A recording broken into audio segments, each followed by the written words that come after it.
Sejam louvados nosso Senhor Jesus Cristo e sua Mãe Maria Santíssima. Caríssimo Padre Gilson, na alegria do reencontro, sempre sagrado no altar e selado pela nossa fraternidade franciscana. Queridos irmãos e irmãs, celebrando hoje a solenidade dos apóstolos São Pedro e São Paulo, nós celebramos também a nossa fé, a fé católica, que está exatamente fundamentada sobre a fé desses dois apóstolos. Por isso, é de suma importância a celebração destes apóstolos, não meramente como dois grandes santos, mas como as duas colunas principais, não apenas da Igreja Católica, mas pelo fato de ser as colunas da Igreja Católica, também da nossa fé. Há uma sequência litúrgica na cronologia do tempo litúrgico que não é apenas uma sucessão de datas comemorativas. Vejamos, nós terminávamos o tempo pascal exatamente com a solenidade de Pentecostes. Ali se marca o nascimento da Igreja, quando Jesus sopra o Divino Espírito Santo sobre os seus apóstolos. Logo em seguida, logo após a festa de Pentecostes, vem a solenidade de Corpus Christi. A Eucaristia fora celebrada pelo Divino Mestre na Quinta-feira Santa e é dom de Deus para a Igreja.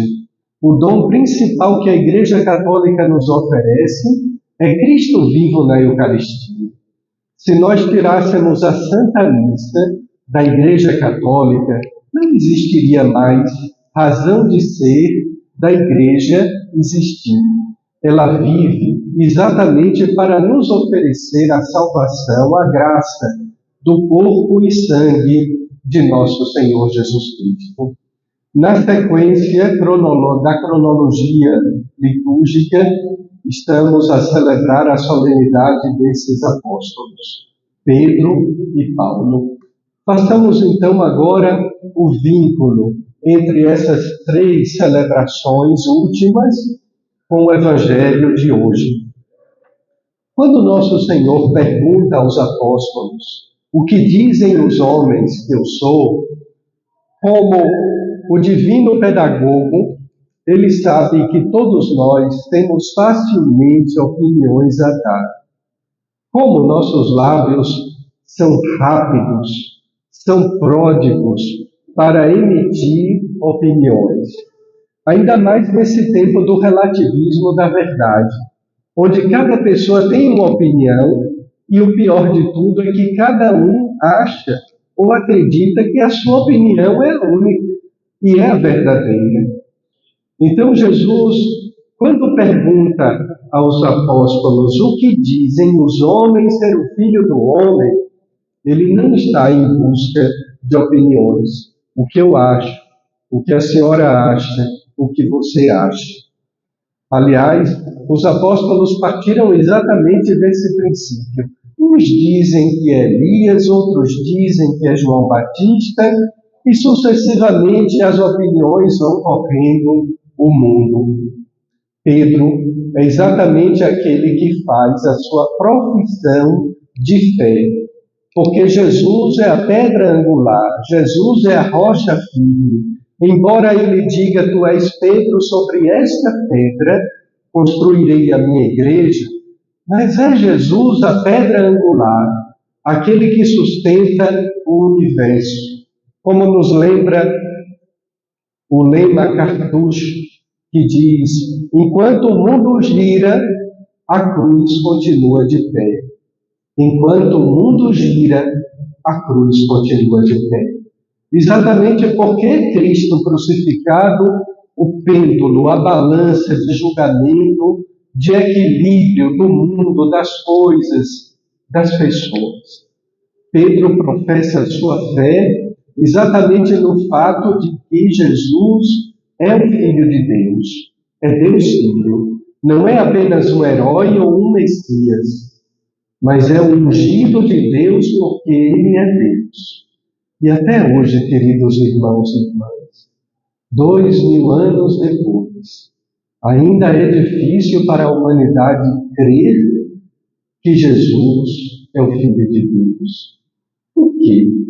Aparentemente pode ser tão fácil, porque a história da humanidade é dividida em antes e depois de Cristo.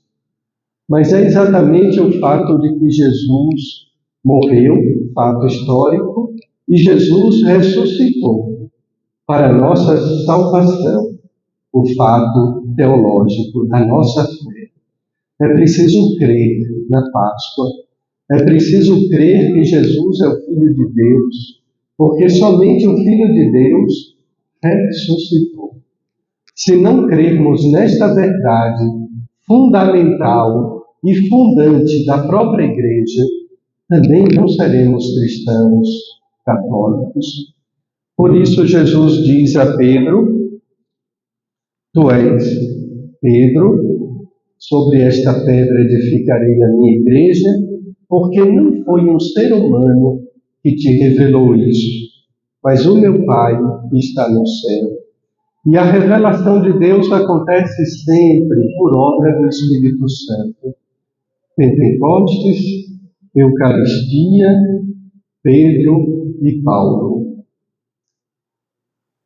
Esta profissão de fé revelada diretamente pelo Espírito Santo a Pedro faz com que a nossa fé esteja unida à Igreja, a fé dos apóstolos, que é professada todos os domingos quando a gente reza o credo.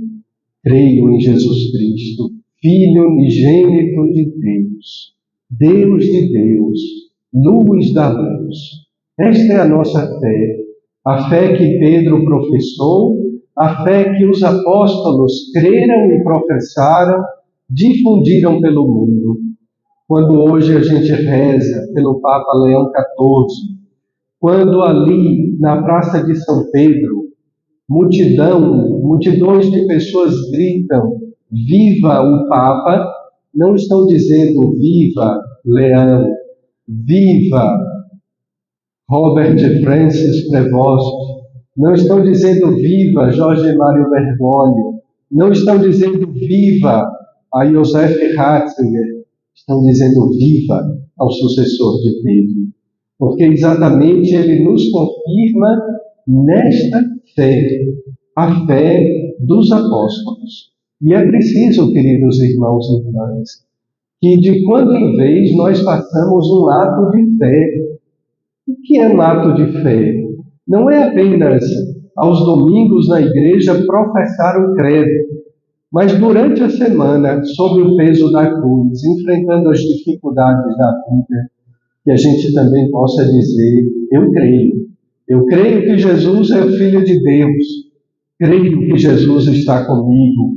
Creio nesta igreja, que embora com tantos limites humanos, subsiste pelo poder do Espírito Santo há 2 milênios. É também hoje o dia de professar a nossa fé na igreja e dizer no credo: creio na igreja, una, santa, católica e apostólica. As chaves que Jesus entrega a Pedro não é apenas um chaveiro ou uma penca que se encontra em suas mãos em qualquer imagem sua.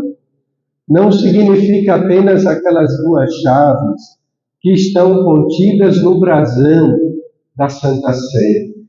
As chaves que Jesus entrega a Pedro é da porta que é Ele mesmo. Jesus havia dito: eu sou a porta. Quem passar por mim viverá eternamente, terá a vida em Deus. As chaves dessa porta estão em Pedro. E é preciso crer que a igreja liga e desliga por poder divino, meramente pela ação do Espírito Santo. Concluamos. Na primeira leitura, Pedro professa sua fé, agora não mais dizendo que Jesus é o Cristo, o Filho de Deus. Agora ele professa sua fé na prisão. Aqui está o relato da paixão de Pedro, com muitas coisas semelhantes à paixão de Cristo. O anjo o livra da prisão, mas não o livra da cruz. E depois ele é crucificado de cabeça para baixo. Paulo é o primeiro biógrafo a escrever a vida de um santo. Ninguém nunca tinha na igreja nascente escrito a biografia de um santo. Paulo escreve sobre a sua própria vida. E aqui, nesta sua carta a Timóteo, está exatamente o seu testamento, o epílogo da sua vida vivida para Cristo depois da sua conversão. Já estou próximo para ser derramado em sacrifício. A partida de Paulo não é apenas uma morte corriqueira, mas é a morte oferecida como sacrifício. Por isso ele diz: combati o bom combate, completei a corrida, guardei a fé. Quem dera que todos nós pudéssemos também escrever sobre a nossa vida, talvez até em forma de um epitáfio, colocado sobre a nossa lápide, ou escrito no santinho do nosso 37º dia. Combati o bom combate, completei a corrida, guardei a fé. Amém.